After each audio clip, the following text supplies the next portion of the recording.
Hello, fourth class. How are you all? So, fourth class, previously we start your chapter the northern mountains and northern plains. And in this chapter, we was reading that outer Himalayas range, middle Himalayas range, and greatest Himalayas range. What is called greatest Himalayas range? Himadri. What is called middle Himalaya range? Himalaya. What is called outer Himalaya range? Shivalik. तो बच्चों ये हमने पढ़ा था और आज हम इसके बारे में आगे पढ़ेंगे क्लाइमेट के बारे में. क्लाइमेट हमारा यहाँ तक हुआ था बच्चों आउटर हिमालय रेंज तक. Climate the northern mountains have a major effect on the climate of our country. यानी कि जो नॉर्थन माउंटेन्स हैं उनका बहुत बड़ा इफेक्ट रहता है बच्चों हमारे क्लाइमेट पे. कैसे?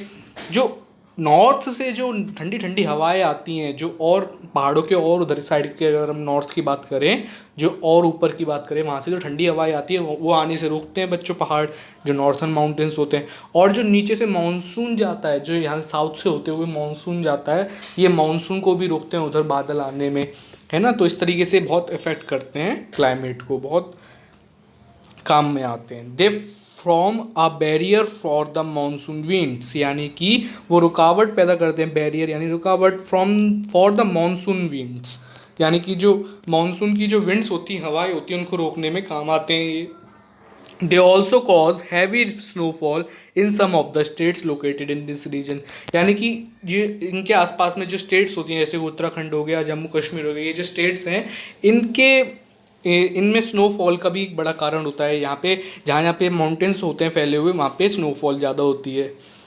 The regions in the greater Himalayas witness extreme cold. यहाँ पे ग्रेटर हिमालयाज होते हैं, उन रीजन्स में बहुत ठंड पड़ती है, ठीक है ना.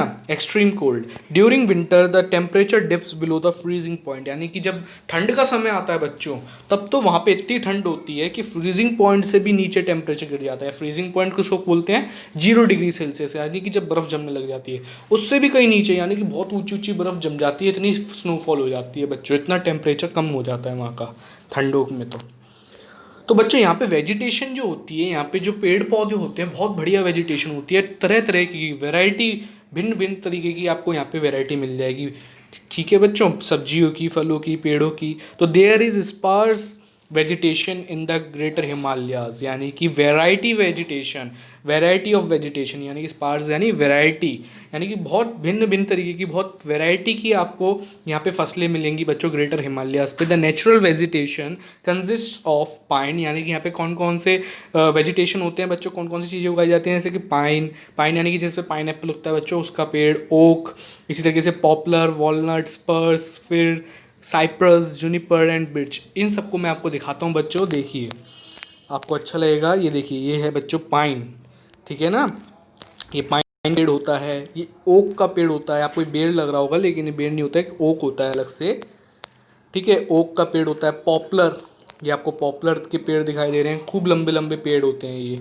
इसी तरीके से वॉलनट, आप जानती हैं अखरोट, अखरोट का ये होता है बच्चों बीज, ठीक है ना, ऐसे पेड़ में से निकलता है. ये सब ज़्यादातर बच्चों ग्रेटर हिमालयास पे ही इनकी खेती बाड़ी होती है. स्प्रूस, स्प्रूस की एरी बच्चों, ये बिल्कुल उस पर उगते हैं, ये बर्फ़ पे दिख रहे हैं आपको. इसी तरीके से फिर FIR के, ठीक है, FIR, इस तरीके से इसकी स्पेलिंग है. फिर का भी ये प्लांट होता है, देखिए पेड़ होते हैं इसके, ट्रीज. इसलिए साइप्रस, साइप्रस का दिखाऊं मैं आपको, ये देखिए साइप्रस है बच्चों, ये इस तरीके से. साइप्रस तो बच्चों आपने सुना भी होगा, ये विद्या रानी का पेड़ होता है. आप अपनी कॉपियों में लगाते हैं इसको, तोड़ तोड़ के साइप्रस बोलते हैं बच्चों इसको. विद्या रानी का पेड़ होता है ये, कहते भी हैं ऐसा, साइप्रस. ये तो पार्क में मिल जाते हैं आपको कई. जुनिपर, ये आपने देखे होंगे, ब्लूबेरीज होती हैं, ये जुनिपर कहलाती हैं. ये सब आपको बुक में दे रखे हैं. जुनिपर, बर्च दिया था अभी आपको. बर्च यानी सूखी लकड़ी होती है बच्चों ये, ठीक है ना, बर्च. इसके बाद देखिए और क्या दे रखा है आपको, अभी क्लियर हो जाएगी इमेज, ठीक है. बर्च तक हमने देखा, यहाँ तक हमने देखा बर्च तक. This region has many orchards of apples. यानी कि इस रीजन में कई सारे बाग होते हैं. ऑर्चर्ड्स यानी बच्चों बाग. यहाँ पे कई सारे बाग होते हैं, सेब के, प्लम्स के, यानी कि बेर के, पीचेस के, यानी कि आड़ू के, पियर्स के यानी कि नाशपाती के, से चेरीज़ के, बादाम के, कई सारे बाग होते हैं। तो मैं आपको दिखाता हूँ इन सब की इमेजेस भी। देखिए सबसे पहले बात आती है आड़ू की। तो आड़ू, प्लम्स देखेंगे, ये होते हैं बच्चों आड़ू, सॉरी प्लम्स, बेर, बेर होते हैं ये बच्चों, ठीक है। इसके बाद देखिए ये होते हैं आड़ू, आपने देखे भी होंगे, खाए भी होंगे, ये होते हैं आड़ू जो कि कहलाते हैं पीचेस। फिर आते हैं नाशपाती, पियर्स, ये देखिए इस तरीके से उगती है इनकी वेजिटेशन, है ना। इसके बाद देखिए चेरीज़, चेरीज़ होती हैं जो, ये देखिए इस तरीके से प्लांट्स पे होती है चेरीज़, दिख रही है। इसके बाद देखिए आलमंड्स, आलमंड्स के इस तरीके से पौधे होते हैं, बाग होते हैं वहाँ पर, है ना। तो ये आपने देखे। अब आते हैं फिर से इमेजेस देखने में, आपको इसकी विजुअलाइजेशन आ जाती है बच्चों की किस तरीके से होते हैं ये। और क्या दे रखा है आपको, देखिए इतना आपने पढ़ा आलमंड्स तक। इसके बाद देखिए the south Shivalik, south of Shivalik is called Terai region. मैंने बताया था आपको बच्चों जो फुट हिल होती है जहाँ से माउंटेन शुरू होते हैं वो कहलाती है बच्चों तराई, सबसे नीचे का भाग। तो सबसे पहले कौन से माउंटेन्स आए बच्चों, शिवालिक, उसके बाद आए आपके हिमाचल, उसके बाद आए आपके हिमाद्री। तो सबसे पहले शिवालिक, तो शिवालिक माउंटेन्स की जो साउथ है यानी उनके भी जो नीचे वाला भाग है, बिल्कुल सबसे नीचे वाला भाग होकर कहलाता है बच्चों तराई रीजन।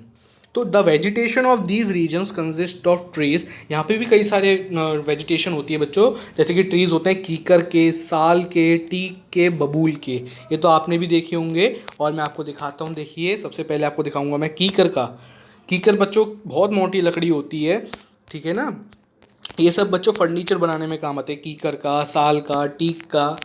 ये देखिए ये है कीकर, और इस तरीके से ये है बच्चों साल, ये है बच्चों टीक। टीक का देखो कितनी मोटी तनी होती है, इससे बहुत अच्छी अच्छी लकड़ियों के फर्नीचर बनते हैं, मजबूत लकड़ी होती है इसकी। ये है बच्चों बबूल का पेड़, देखा होगा आपने, थोड़ी क्लियर पिक्चर नहीं आई है लेकिन देखेंगे। और देखिए ये आपने देखिए जो शिवालिक रेंज में होते हैं ये बच्चों, है ना, शिवालिक रेंज वाले। और देखिए the slopes of these mountains, जो कि मतलब ढलानें होती हैं इन माउंटेन्स की। देखिए ये ढलान दिख रही है ना आपको, ये ढलान है, ये माउंटेन्स की ढलान। तो ये जो ढलानें होती है माउंटेन्स की are use for agricultural purpose, यहाँ पे खेती बाड़ी होती है, यहाँ पे एग्रीकल्चर होता है। This type of farming is called terrace farming, यानी कि ढलानों पे, पहाड़ों की ढलानों पे जो फार्मिंग होती है बच्चों, उसको क्या बोलते हैं, टेरेस फार्मिंग। क्या बोलते हैं, टेरेस फार्मिंग। अब बात आती है बच्चों वाइल्ड लाइफ की। अगर यहाँ पे देखा जाए तो पहाड़ों पे अलग अलग वेराइटी के आपको जानवर भी मिलेंगे, वाइल्ड लाइफ भी बहुत अच्छी होती है यहाँ पे। तो वाइल्ड लाइफ के बारे में देखिए, जैसे कि यहाँ पे याक्स होती हैं, गोट्स होती हैं, स्नो लिपर्ड्स होते हैं, मस्क डियर, वाइल्ड शीप, ये सब यहाँ पर होते हैं। आर सब examples of the wild life northern mountains, ये जो नॉर्थन माउंटेन्स होते हैं इन पे ये सब पाए जाते हैं, ये सब वाइल्ड लाइफ होती है। The forest in the middle Himalayas range have tigers, जो फॉरेस्ट होते हैं बच्चों मिडल हिमालय रेंज में, उसमें आपको टाइगर मिल जाएंगे, लिपर्ड्स मिल जाएंगे, राइनोसरस मिल जाएंगे, and have many varieties of deer, deer की भी कई वेराइटीज़ मिलती हैं, यानी कि हिरन की भी कई वेराइटीज़ मिलती हैं आपको, है ना। और इसके बाद देखिए the forest in the outer Himalayas, और जो आउटर हिमालयाज जैसे शिवालिक वगैरह, वहाँ पे आपको हैनस मिलेंगे, जैकाल्स मिलेंगे, एलिफेंट्स मिलेंगे, टाइगर्स मिलेंगे। अभी हैनास, जैकाल्स, ये सारी चीज़ें मैं आपको दिखाता हूँ वन बाय वन। देखिए सबसे पहले मैं आपको दिखाऊंगा याक्स, यानी कि वहाँ पे जो जंगली होते हैं, ठीक है, जंगली भैंसे जो होते हैं वो दिखाते हैं, वो आपको याक्स बोलते हैं उनको। ये देखिए ये है बच्चों याक, जो कि माउंटेन्स पे, बर्फ़ वाले जो स्नो एरियाज होते हैं वहाँ पे पाए जाते हैं। ये काफ़ी वाइल्ड होते हैं और काफ़ी शक्तिशाली भी होते हैं। ये देखिए गोट्स, जो वहाँ की गोट्स होती हैं, बकरियाँ होती हैं। इसी तरीके से वहाँ के जो स्नो लिपर्ड्स होते हैं, ठीक है ना, बर्फ़ पे रहने वाले लिपर्ड्स, ऐसा लग रहा है अभी खा जाएगा ऐसा लग रहा है, नहीं लग रहा है, तो देखिए ये सब स्नो लिपर्ड हैं। इस तरीके से मस्क डियर, ये हिरन होते हैं बच्चों। मस्क कैसा होता है, इसके दोनों साइड है ना दांत निकले हुए होते हैं हाथी की तरह, उसके तो ऊपर की साइड निकले होते हैं हाथी के, इसके नीचे की साइड निकले होते हैं। तो ये मस्क डियर होता है बच्चों। ये सब वैरायटी वाली चीज़ें हैं, ये आपको सब माउंटेन्स में मिलती हैं ऊपर नॉर्थ में। इसी तरीके से ये आपको वाइल्ड शीप दिखाई दे रही है, शीप है ये बच्चों, ये वाइल्ड शीप है। इसके सींग देखिए थोड़े कर्व्ड में होते हैं इसके सींग, ठीक है ना। और देखिए ये है आपका राइनोसेरस, जिसका सींग होता है आगे से एक, जैसा कि आपको दिखाई दे रहा है। और हाइनस देखिए, लकड़बग्गा कहते हैं इसको, ये हाइनस है बच्चों, ठीक है, ये लकड़बग्गा भी कहलाता है, जो कि शिवालिक होता है ज़्यादातर, मतलब आउटर हिमालय रेंज में होता है। ये देखिए बच्चों जयकाल यानी कि सीआर बोलते हैं इसको, ठीक है ना। तो ये भी आपका पाया जाता है आउटर हिमालयस रेंज में, शिवालिक में, ठीक है। ये सब बच्चों आपके ये वाइल्ड लाइफ से, ठीक है। और देखते हैं,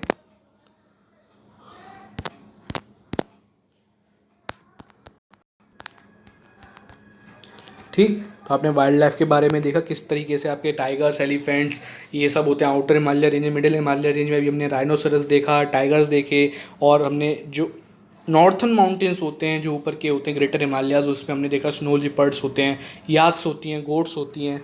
और हम पढ़ेंगे हम जिम कॉर्बेट नेशनल पार्क है बच्चों एक वहाँ पर, ये सब वहाँ पे वाइल्ड लाइफ सेंचुरीज बनी हुई हैं। वहाँ पे अलग से जानवर रहते हैं, उनको मारने की इजाज़त नहीं होती है वहाँ पे। जैसे कि जिम कॉर्बेट नेशनल पार्क, यहाँ पे टाइगर्स बहुत होते हैं। Rajaji national park are natural parks, वो नेचर के द्वारा बनाए गए हैं और हमने उनको वहाँ पे संरक्षित कर रखा है। एंड वाइल्ड लाइफ सेंचुरीज़, और वहाँ पे कई सारी वाइल्ड लाइफ सेंचुरीज़ हैं। वहाँ पे कई सारे जो जानवर हैं वो अपना फ्रीडम के साथ रहते हैं, इंडिपेंडेंट होके रहते हैं। तो देखिए मैं आपके लिए इमेज भी लेके आया हूँ जिम कॉर्बेट नेशनल पार्क की और राजा जी नेशनल पार्क की। देखिए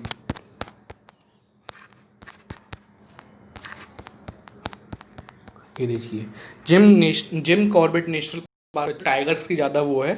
तो यहाँ पे टाइगर की आपको एक इमेज दे रखी है खूबसूरत सी, और आपको एक राजा जी का दिखाता हूँ। राजा जी नेशनल पार्क है बच्चों ये।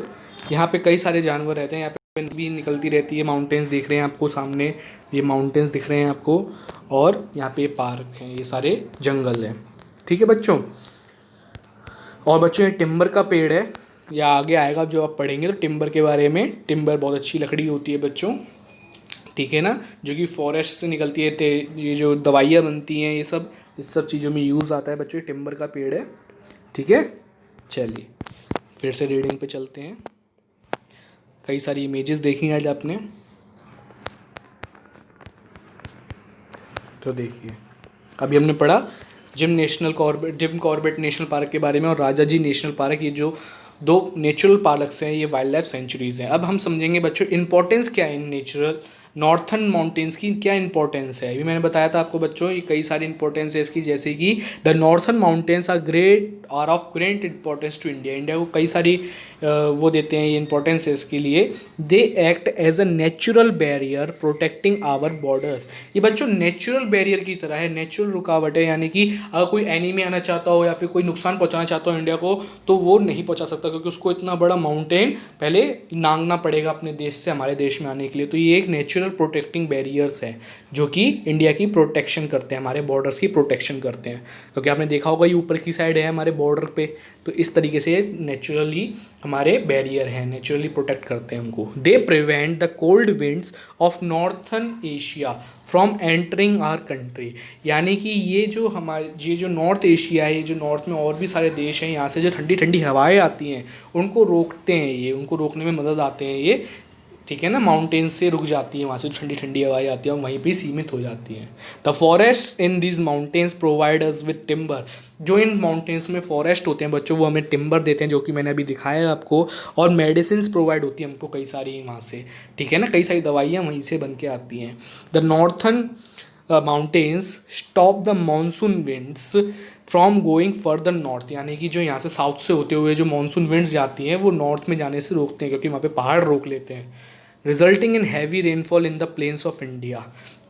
और जिससे क्या होता है बहुत सारी रेनफॉल हो जाती है, जिससे बढ़िया आपकी एग्रीकल्चर होता है वहाँ पे प्लेन्स में। Several reverse originating in these mountains not only provide us with water but help us. और यहाँ से जो कई सारी रिवर्स ओरिजिनेट होती है, मैंने आपको बताया था बच्चों, जो वहाँ पे प्लेट्यूज होते हैं वो पिघल के नदियाँ बनाते हैं, जैसे कि गंगा, यमुना, ठीक है ना, इसी तरीके से इंदस, ये सब वहाँ पे रिवर्स बनाते हैं, माउंटेन से होके आती हैं। और ये सिर्फ पानी नहीं प्रोवाइड करते हैं हमको, इलेक्ट्रिसिटी बनाने में भी काम आते हैं। इनसे हम इनके ऊपर डैम बना के इलेक्ट्रिसिटी को जनरेट कर सकते हैं। तो help us in generating electricity bye conducting dams on them. अगर हम इनके ऊपर डैम्स बनाएं तो बच्चों हम इनसे इलेक्ट्रिसिटी भी जनरेट कर सकते हैं। तो कितने फ़ायदेमंद है हमारे लिए नॉर्थन माउंटेन्स, ये कितनी रक्षा करते हैं हमारी, कितनी चीज़ प्रोवाइड करते हैं हमें, तो ये हमारे लिए बहुत हेल्पफुल है, इनकी बहुत इंपॉर्टेंस है हमारी लाइफ में। अब हम इस एक्टिविटी को देखेंगे बच्चों। देखिए सबसे पहला क्वेश्चन दे रखा है आपको एक्टिविटी में, name some of the important peaks of the northern mountains. ये जो नॉर्थन माउंटेन्स हैं इनकी जो चोटी हैं उनके थोड़े नाम लिखिए। तो मैंने आपको करवाया भी था बच्चों, ये सबसे ऊंची माउंट एवरेस्ट बताई थी आपको, इस तरीके से K2 बताई थी, फिर आपकी कंचनजंगा आती है। इस तरीके से मैंने आपके लिए 3 लिखी हैं, आप अपने मन से और भी लिख सकते हैं। तो आपकी 3 पीक्स हैं, माउंट एवरेस्ट, कंचनजंगा और अन्नपूर्णा। सेकंड देखिए, why do people visit hill stations during summer, यानी कि जो पीपल हैं बच्चों वो हिल स्टेशन क्यों जाते हैं समर के टाइम पे, गर्मियों के टाइम पे क्यों? क्योंकि बच्चों वहाँ पे गर्मी बहुत होती है जहाँ पे वो रहते हैं, और वहाँ पे जो हिल स्टेशन होते हैं वहाँ पे ठंडक होती है, ताकि वो उस गर्मी से बच सकें, इसीलिए वो वहाँ पे जाते हैं टेम्पररी रिलीफ के लिए, to get temporary relief from the burning heat of sun, यानी कि सन की इतनी बर्निंग, तपा देने वाली, झंझोड़ने वाली जो गर्मी होती है उससे बचने के लिए, टेम्पररी रिलीफ के लिए वो वहाँ पे जाते हैं, ताकि गर्मी से थोड़ी छुटकारा मिले और थोड़ी ठंडक मिले, इसलिए वो जाते हैं हिल स्टेशंस पे। थर्ड देखिए, how do people of the northern mountains live in winters. अब आप ये सोचते होंगे वहाँ पे जो लोग रहते हैं बच्चों उनका ठंड में क्या होता होगा, पहले से इतनी ठंड पड़ती है नॉर्थर्न माउंटेन्स में, और जो वहाँ पे रहते हैं उनका ठंड में क्या हाल होता होगा। तो बच्चों उनको बहुत सावधानी बरतनी पड़ती है, उनको डेली बहुत हैवी वुलन क्लोथ्स पहनने पड़ते हैं, by wearing heavy woollen clothes, यानी कि उनको बहुत हैवी वुलन क्लोथ्स पहनने पड़ते हैं, ठीक है ना, स्वेटर वगैरह खूब 2-2 3-3 पहनने पड़ते हैं, कंज्यूमिंग हॉट थिंग्स, और वो गरम गरम चीज़ों का सेवन करते हैं, जैसे बादाम, आलमंड्स, ड्राई फ्रूट्स खाते हैं ताकि उनको ठंड ना लगे। तो इस तरीके से वो अपना गुजारा करते हैं। तो बच्चों ये आपकी एक्टिविटीज़ रही, आपको ये एक्टिविटी के तीनों क्वेश्चन अपनी कॉपी में नोट डाउन करने हैं और आपको इस चैप्टर को अच्छी तरीके से रीड करना है और समझना है। ओके बच्चों, मिलते हैं नेक्स्ट वीडियो में।